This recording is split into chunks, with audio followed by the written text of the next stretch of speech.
Hey everybody, happy summer, it's here.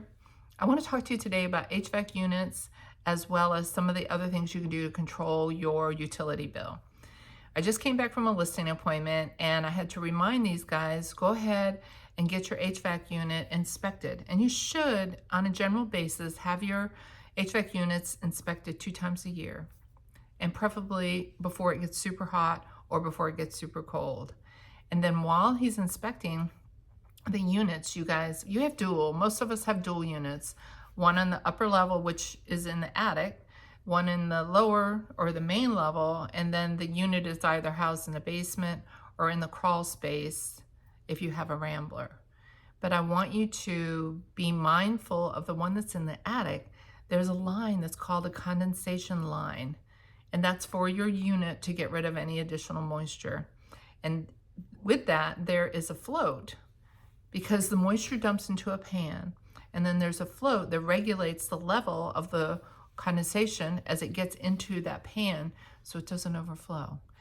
That float gets full of yuck sometimes and gets plugged up, and if you walk through a house and there's ceiling damage from moisture, 9 out of 10 times it's because the condensation line has gotten plugged on the HVAC unit. So those are some things to make sure that your HVAC guy does. The other thing, as a listing agent, I love to see a label that is put down on your unit, and it says inspected, the date, by whom, and a contact number. So that's just important. A lot of times it's not done, which I don't understand, because you would think it would give them return business.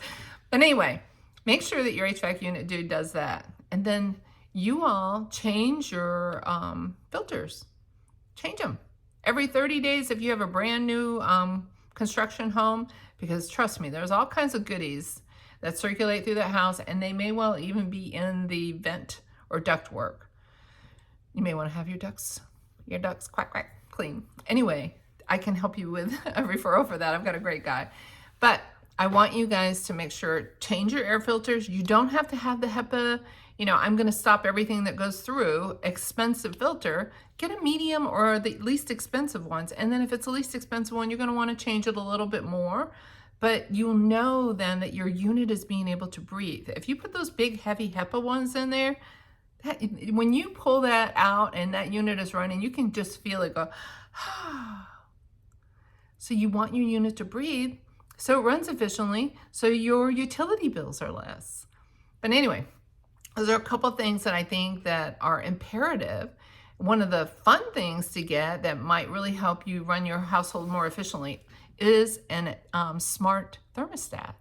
There's some amazing smart thermostats out there now, and you can regulate it from the app on your phone. So if you guys go away for vacation and you push your thermostat up to 76, 78 or whatever while you're gone, maybe when you come home, in lieu of having to run that HVAC unit or your air conditioning for 3 days straight at 70, this allows you to regulate it before you come home and let it just start getting cooler and be more livable. So when you walk through the door, it's super comfortable.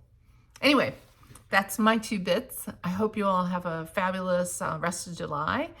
And if you need referrals for HVAC people, anybody, painters, brick masons, we have folks that we've used that are trusted and vetted vendors that you'll love. Talk to you later. Bye.